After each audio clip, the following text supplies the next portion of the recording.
இன்னைக்கு ஜூலை 26th இல்ல but August 9th சொன்னா ஷாக் ஆகல. அண்ட் அதுக்கு காரணம் ஜூலியஸ் சீசரும் கூட. அவர் இருந்த காலகட்டத்துல அவங்க யூஸ் பண்ணிட்டு இருந்த கேலண்டர் சரியா சீசன்ஸை ப்ரிடிக்ட் பண்ணல. ஏன்னா நம்மளோட பூமி சூரியனை சுத்தி வர 365 நாள் எடுத்துக்குது இல்ல, அதை ஒரு ரெஃபரன்ஸா வச்சுதான் அந்த காலத்துல எல்லாம் கேலண்டரை உருவாக்குனாங்க. அண்ட் அது சரியா இல்லாதனால அவங்க சீசன்ஸ் எப்ப மாறுதுன்னு தெரியாம இருந்தாங்க. இது எப்படின்னா சேஞ்ச் பண்ணணும்னு 45 BCல அவரே உருவாக்கின கேலண்டர் தான் ஜூலியன் கேலண்டர். என்னங்க சொல்றீங்க? ஜூலியஸ் சீசர் ஒரு ரோமன் ஜெனரல் அண்ட் டிக்டேட்டர் தானே. Literature, philosophy and martial art skill தானே தெரியும். ரோமன் ரிப்பப்ளிக்னு ஒன்று அழிஞ்சு போய் ரோமன் எம்பையர் உருவாக காரணமா இருந்தவர். இதெல்லாம் தானே ஸ்கூல்ல சொல்லி கொடுத்தாங்க.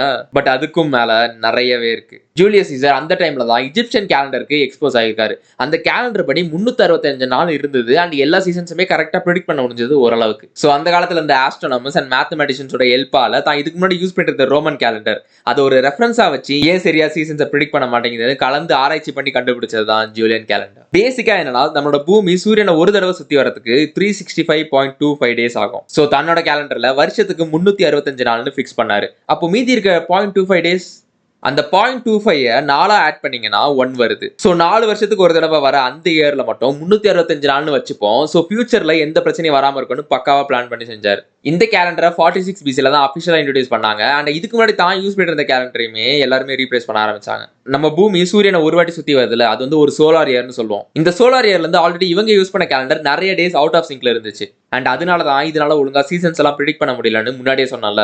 சோ அப்ப அதுக்கு எதனா பண்ணி ஆகணும்ல. இதை காம்பன்சேட் பண்றதுக்காக அந்த வருஷத்துக்கு மட்டும் 67 நாள் ஆட் பண்ணாரு. சோ மொத்தமா 445 நாள் இருந்துச்சு அந்த வருஷத்துல மட்டும். அண்ட் அந்த வருஷம் மட்டும் பாப்புலரா எல்லாராலையும் இயர் ஆஃப் கன்ஃபியூஷன் அழைக்கப்பட்டது. எல்லா நாளா தான் போயிட்டு இருந்தது until some years later. இந்த ஜூலியன் கேலண்டரை ஃபாலோ பண்ணவங்க கொஞ்சம் சீசனல் இஷ்யூஸை பார்க்க ஆரம்பிச்சாங்க முன்னாடி இருந்த போல. அதாவது எப்படின்னா கொஞ்சம் நாளுக்கு அப்புறம் இருந்த மழையோ பனியோ சீக்கிரமே வரதை நோட்டீஸ் பண்ணாங்க. இது ஏன்னா பூமி சூரியனை சுத்தி வரதை சரியா கால்குலேட் பண்ணல. அவரு ஜஸ்ட் 0.25 டேஸ் மட்டும் சொல்லிட்டாரு. ஆனா அதுக்கப்புறம் வர நம்பர்ஸ், ஏன்னா ஆக்சுவலா ஒரு சோலார் இயர்ல 365.24425 டேஸ் இருந்துச்சு. இதை நார்மலைஸ் பண்ணி தான் கேலண்டர் உருவாக்கி இருக்காரு ஜூலியஸ் சீசர். சோ காலப்போக்குல ஒரு நாள் வரதுக்கு முன்னாடி இவங்களுக்கு மட்டும் டேட் சேஞ்ச் ஆகிட்டு இருந்தது. அதான் actual issue. And 16th century வந்ததுக்கு அப்புறம் ஜூலியன் கேலண்டர் சோலார் இயர்ல இருந்து 10 நாள் அவுட் ஆஃப் சிங்க் ஆயிடுச்சு. இதனால முக்கியமா கிறிஸ்டியன்ஸ் கொண்டாடுற ஈஸ்டரை சரியா ப்ரிடிக்ட் பண்ண முடியல. சோ அந்த டைம்ல போப்பா இருந்த போப் கிரெகரி 13 ஆஸ்ட்ரோனாமர்ஸ், மேத்தமெட்டிஷியன்ஸ் எல்லாம் வச்சு ஒரு கமிஷனை உருவாக்கினாரு கேலண்டரை சரி பண்ண. அண்ட் ஃபைனலா அவங்க டிசைட் பண்ணது என்னன்னா ஜூலியன் கேலண்டர் மோஸ்ட்லி கரெக்ட் தான். ஒண்ணுதான் மாத்தினாங்க. 4 வருஷத்துக்கு ஒரு தடவை கண்டிப்பா லீப் இயர்ன்ற கான்செப்ட் தானே இருந்துச்சு. அது லைட்டா டிங்கரிங் பண்ணாங்க. ஒரு லீப் இயரா இருக்கணும்னா அது 4ஆல டிவிசிபிளா இருக்கணும். அதே நேரத்துல 100ஆலையும் டிவிசிபிளா இருந்தா அது லீப் இயர் இல்ல. அன்லெஸ் அண்ட் அன்டில் அதே இயர் 400ஆலையும் டிவிசிபிள் ஆச்சுன்னா அது லீப் இயர் தான். இது பக்காவா சோலார் இயர் கூட அலைன் ஆச்சு. ஆனா 10 நாள் அதிகமா இருந்துச்சுல ஆல்ரெடி.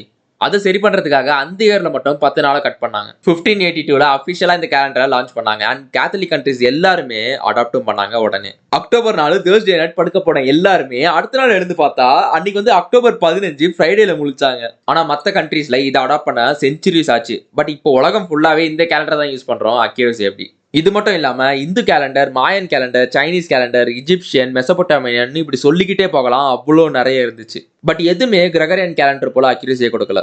ஆமாங்க, இந்த கேலண்டரை கண்டுபிடிக்கிறதுக்கான இனிஷியேட்டிவ் எடுத்தார்ல அந்த போப், அவர் பேர்லயே வச்சுட்டாங்க இந்த கேலண்டரை. நிஜமாலே அந்த காலத்துல டைம் டிராவல்லாம் பண்ணிருக்காங்க அங்க இருந்த மக்கள். Truly amazing right. அகைன் இது போல கேலண்டரை சேஞ்ச் பண்ணுவாங்கன்னா வாய்ப்பு இல்லை. ஏன்னா அந்த காலத்துல எல்லா நாடுமே தன்னோட சொந்த கேலண்டர் முறையை யூஸ் பண்ணிட்டு இருந்தாங்க. பட் இப்ப எல்லாருமே ஒரே கேலண்டர் தான் யூஸ் பண்றோம். பட் இதுவுமே ஹைலி அக்யூரேட்லாம் கிடையாது. ஒரு வருஷத்துக்கு 26 செகண்ட் ட்ரிஃப்ட் ஆகும். சோ கணக்கு போட்டு பாத்தீங்கன்னா ரஃப்லி 3323 வருஷத்துல ஒரு நாள் எக்ஸ்ட்ரா ஆகும். பட் இதெல்லாம் பிரச்சனையே இல்லைங்க. பிகாஸ் மாடர்ன் டெக்னாலஜில ஒவ்வொரு கண்ட்ரீஸுமே ஒவ்வொன்றும் பண்ணி அடாப்ட் பண்ணிட்டு தான் இருக்காங்க டைம். சோ அதுல காம்பன்சேட் ஆயிடும். பட் எப்பயும் போல நைட் படுக்க போறீங்க, மார்னிங் எழுந்த உடனே இன்னைக்கு டேட்டை மாத்த போறோம்னு சொன்னா மத்தவங்களை விடுங்க, நீங்க எப்படி ஃபீல் ஆவீங்க?